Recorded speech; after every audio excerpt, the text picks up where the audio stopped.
Assalamualaikum warahmatullahi wabarakatuh. Perkenalkan, nama saya Faisal Ramdhani Riyadi dengan NIM 245520111317 dari kelas TIFRP 24D CNS. Pada video ini saya akan mendemonstrasikan konfigurasi router mikrotik dari awal hingga pengaturan firewall untuk ujian tengah semester pada mata kuliah Jaringan Komputer 2 dengan dosen pengampu Pak Hena Sulaiman. Di sini kita mempunyai case sebuah laboratorium komputer memiliki satu router virtual dan satu klien. Di sini kita diminta melakukan konfigurasi dasar jaringan, dan di sini juga kita diwajibkan untuk menggunakan tools yang diberikan oleh dosen pada file link berikut yang sudah saya download dan sudah saya import pada VirtualBox saya. Untuk topologi, gambaran besarnya topologi ini mensimulasikan jaringan lab komputer, di mana ada satu router yang mengatur lalu lintas antar jaringan lokal atau LAN dan internet atau WAN. Semua ini dijalankan di atas VirtualBox menggunakan virtual machine. Di sini saya menggunakan VirtualBox dengan dua virtual machine. Yang pertama adalah Mikrotik router OS dari file yang diberikan oleh dosen. Yang kedua adalah Kali Linux sebagai klien. Nah, untuk Mikrotik ini berperan sebagai router sekaligus firewall di jaringan kita, di mana dia memiliki dua interface, dua adapter. Yang pertama ada adapter pertama. Ini adalah sisi WAN yang menghadap ke Allah Akbar. Oke, maaf. Yang pertama ini adapter pertama. Ini adalah sisi WAN yang menghadap ke internet. Settingannya di sini saya menggunakan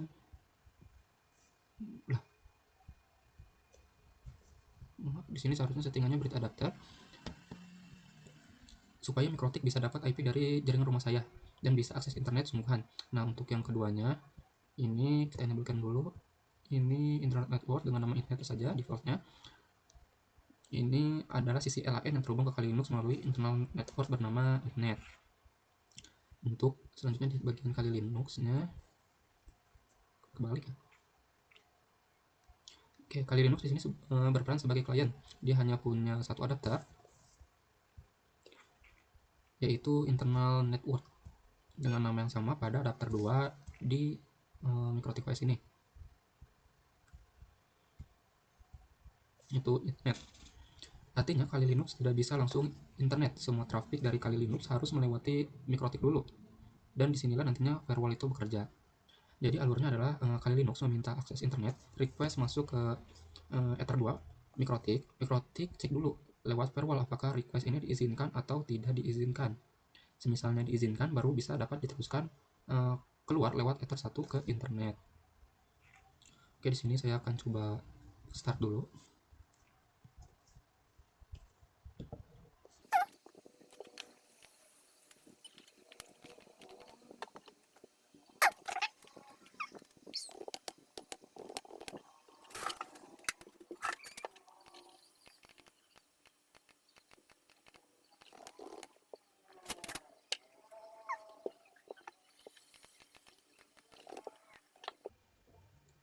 Oke, langkah pertama kita akan konfigurasi dasar dulu. Tujuannya supaya router bisa dapat akses internet dan bisa membagikannya ke klien. Pertama kita ke tab sebelah kiri ini, ke IP, lalu pilih DHCP client. Nah, DHCP client ini fungsinya supaya Mikrotik bisa dapat IP address secara otomatis dari jaringan luar. Jadi kita nggak perlu setting IP-nya manual. Kita klik tab yang new ini atau tanda plus. Interface kita arahkan ke Ether 1, klik apply, lalu OK. Statusnya di sini sudah bound. Artinya router kita sudah berhasil dapat IP dari jaringan luar dan sudah terhubung ke internet. Selanjutnya kita kasih IP address untuk Ether 2, yaitu sisi yang menghadap ke jaringan lokal kita. Kita ke tab sebelah kiri lagi, kita ke IP, kita ke addresses. Lalu di bagian sini kita klik new. Nah, di bagian addresses ini sesuai soalnya, yaitu untuk Ether 2 192.68xx.1/24.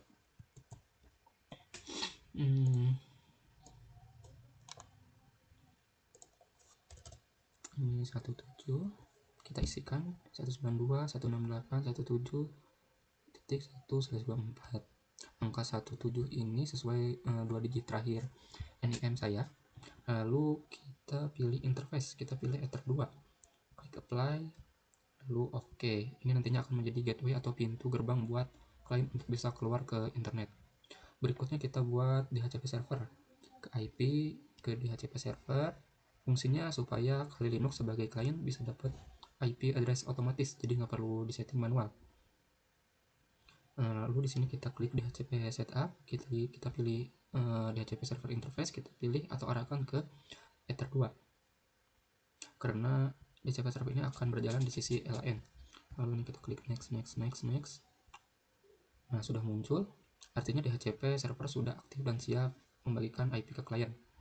Selanjutnya kita ke tab sebelah kiri lagi, kita ke IP, lalu ke DNS. Di sini kita akan centang allow remote request. Fungsinya supaya router bisa jadi penerjemah nama domain untuk klien. Jadi kalau klien mau buka google.com misalnya atau yang lainnya, router akan menerjemahkan nama itu jadi IP address. Tujuannya tanpa ini nanti klien nggak bisa buka website pakai nama domain. Kita klik apply lalu oke. Nah, untuk langkah terakhir di konfigurasi dasar kita buat rule NAT. Kita ke tab sebelah kiri lagi, kita ke IP, lalu ke firewall, lalu pindah ke tab NAT sebelah kanan ini di atas. Kita klik yang tab new ini. Nah, di tab general kita change-nya ini biarkan aja search NAT. Lalu untuk out interface kita pilih Ether 1. Lalu kita pilih ke tab action. Oh, ini tab action. Actionnya ini drop. Maksud saya. Klik play lalu oke. Oh ya, maaf, tadi action.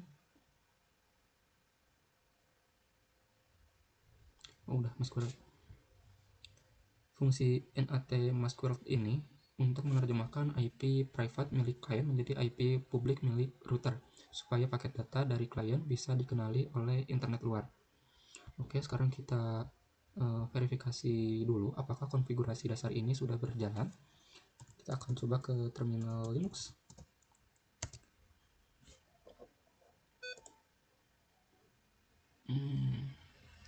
Sambungkan dulu. Kita ping google.com.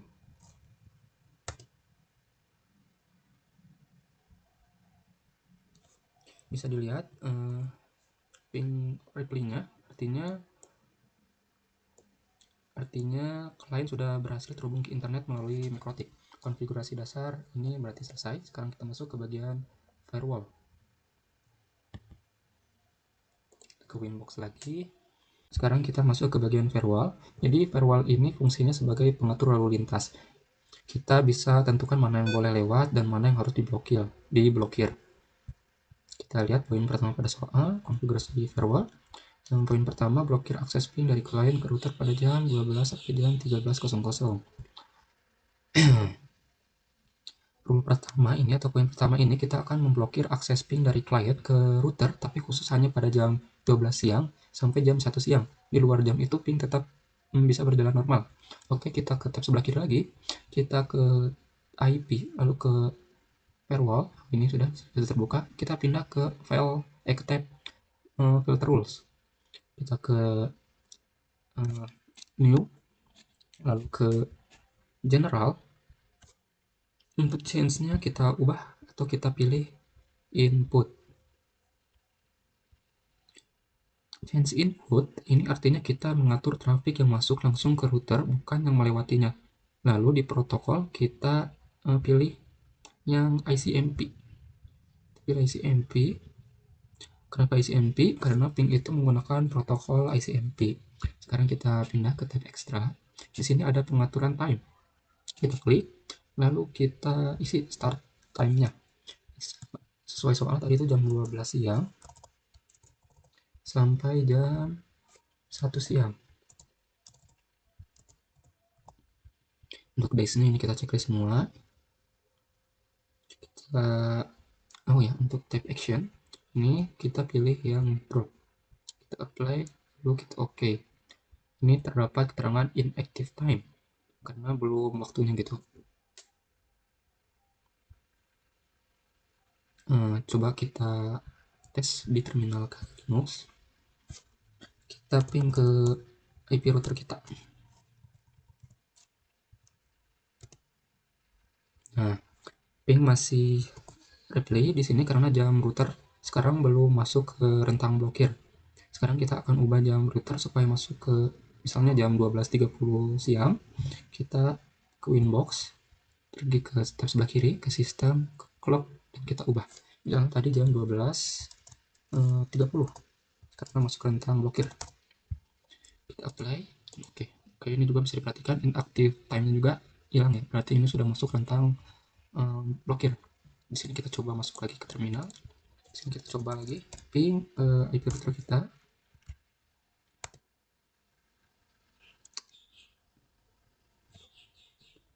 Nah, bisa dilihat ping langsung berubah, yang tadinya terkirim jadi 100% packetless.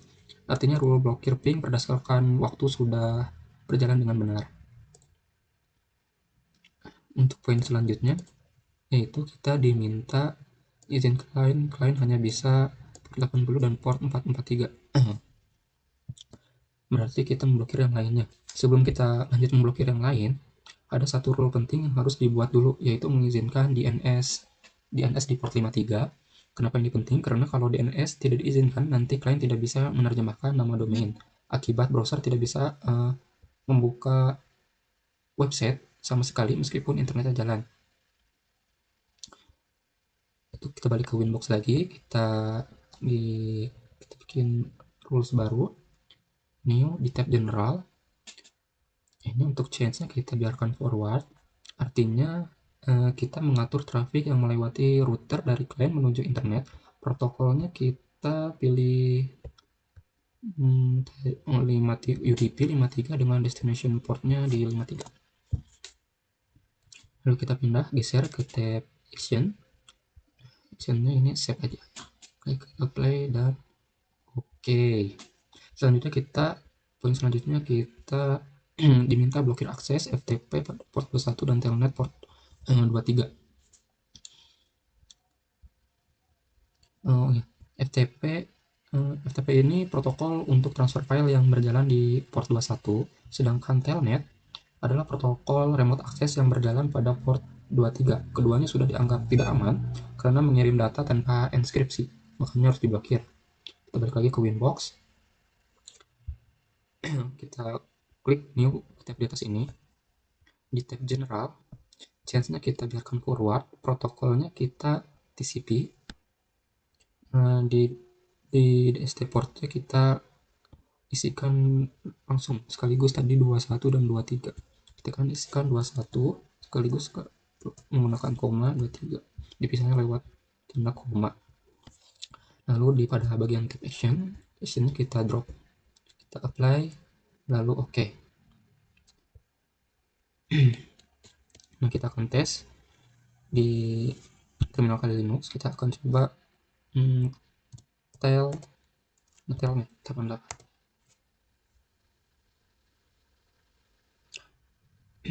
Nah, bisa dilihat ya, hasilnya hanya trying dan tidak ada respon sama sekali. Ini artinya koneksi telnet di port 23 sudah berhasil diblokir oleh firewall mikrotik kita. Semisalnya berhasil, dia biasanya connected to 8.8.8 gitu. Bisa kita berhentikan saja. Oke, selanjutnya kita masuk ke poin selanjutnya, yaitu kita diminta blokir akses situs seperti Facebook dan YouTube. Sekarang kita blokir Facebook untuk memblokir situs. Kita menggunakan metode nantinya layer 7 protokol. Cara kerjanya adalah dengan mendeteksi pola nama domain Facebook di dalam paket data yang lewat. Jadi meskipun Facebook menggunakan port 443 yang sama dengan HTTPS biasa, kita tetap bisa membedakan dan memblokirnya. Nah, pada tab ini kita ke tab layer yang ujung sebelah sini, layer 7 protokol. Kita klik new di sini. Nama kita isikan misalnya Facebook. Nah, untuk XP-nya kita masukkan pada deteksinya seperti di PowerPoint, yaitu ini.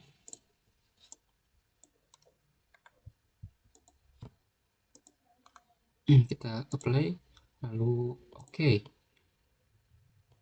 Sekarang kembali ke tab filter rules. Kita klik new lagi.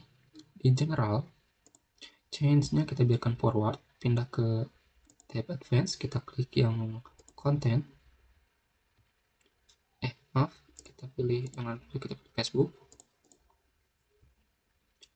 Dan untuk actionnya di sini drop. Kita apply lalu oke. Untuk selanjutnya di sini juga kita diminta untuk memblokir YouTube. Untuk memblokir YouTube kita gunakan metode yang sedikit berbeda, yaitu Mangle. Cara kerjanya, Mangle akan menandai atau marking semua paket data yang mengandung konten YouTube. Lalu filter rules akan memblokir semua paket yang sudah ditandai itu. Kita geser sedikit ke sebelah kanan, ini ada tab Mangle. Kita klik new aja langsung. Di tab general kita pilih yang biarkan ini pre-routing. Pindah ke tab advanced. Di bagian konten ini kita isi youtube.com.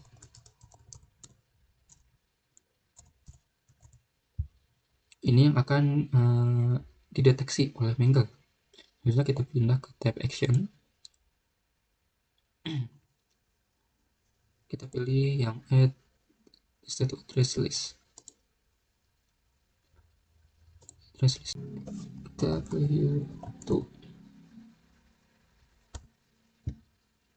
kita apply, dan oke, sekarang kembali ke tab filter rules. Untuk change-nya kita biarkan forward, dan di st address list kita pilih yang tadi dibuat, yaitu YouTube yang sudah dibuat. Lalu ke tab action kita pilih drop play, dan oke. Sekarang kita tes keduanya sekaligus. Kita akan buka browser di kali Linux. Di sini saya akan menggunakan private Windows supaya tidak ada chat. Kita akan coba yang pertama facebook.com, dan yang keduanya yaitu YouTube.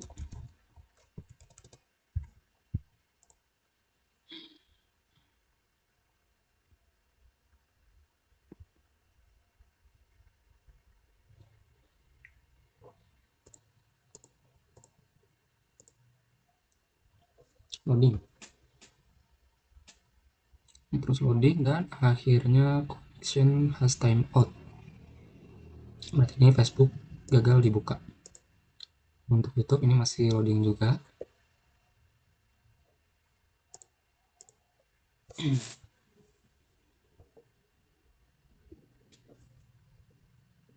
Sepertinya untuk YouTube juga akan sama seperti Facebook, connection has time out, karena dari tadi ini loading terus, kayaknya akan sama gagal dibuka. Facebook dan YouTube berarti sudah berhasil kita blokir. Untuk selanjutnya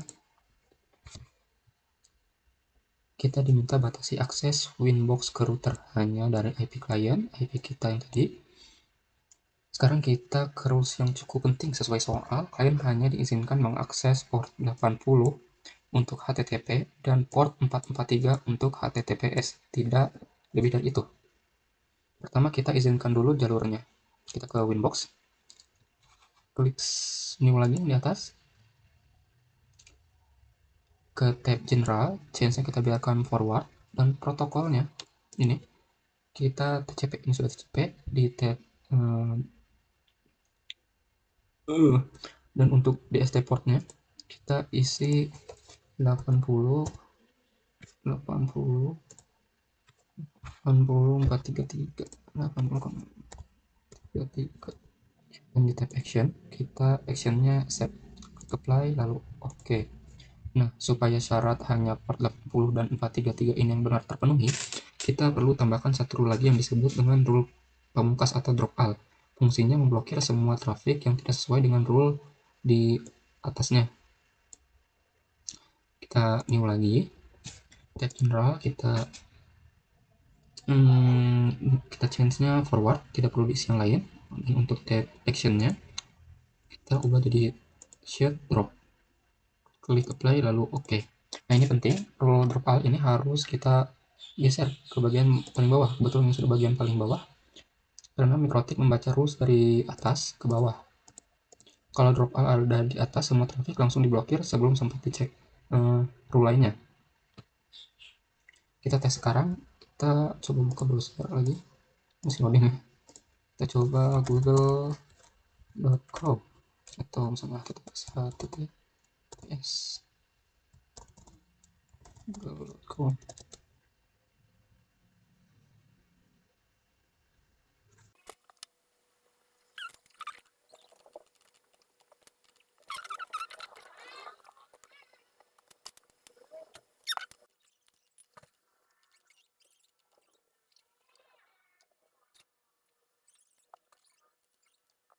Oke,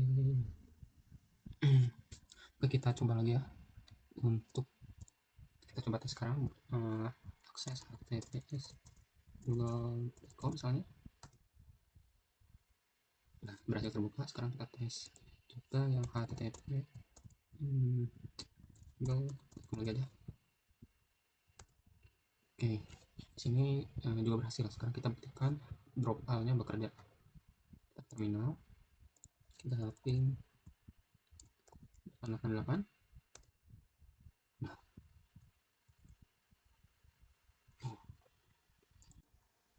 masih disable. Jadi kita coba ping 88 sendiri nih. Dulu kita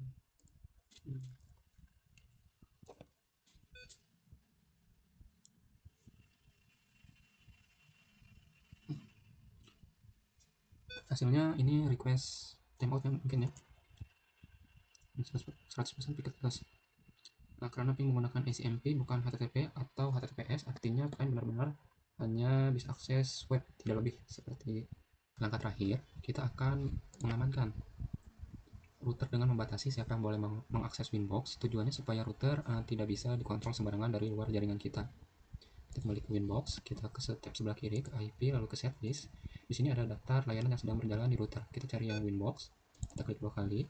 Nah, lalu ada available form ini kita klik dan kita isikan IP-nya yaitu 192.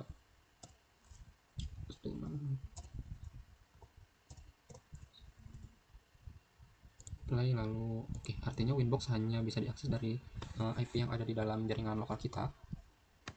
Ini sudah oke. Maka dari itu seluruh konfigurasi sudah selesai, mulai dari konfigurasi dasar untuk internet sampai semua rule firewall sudah berjalan sesuai dengan ketentuan soal. Semua sudah diuji dan hasilnya sesuai. Maka demikian demonstrasi dari saya. Terima kasih. Wassalamualaikum warahmatullahi wabarakatuh.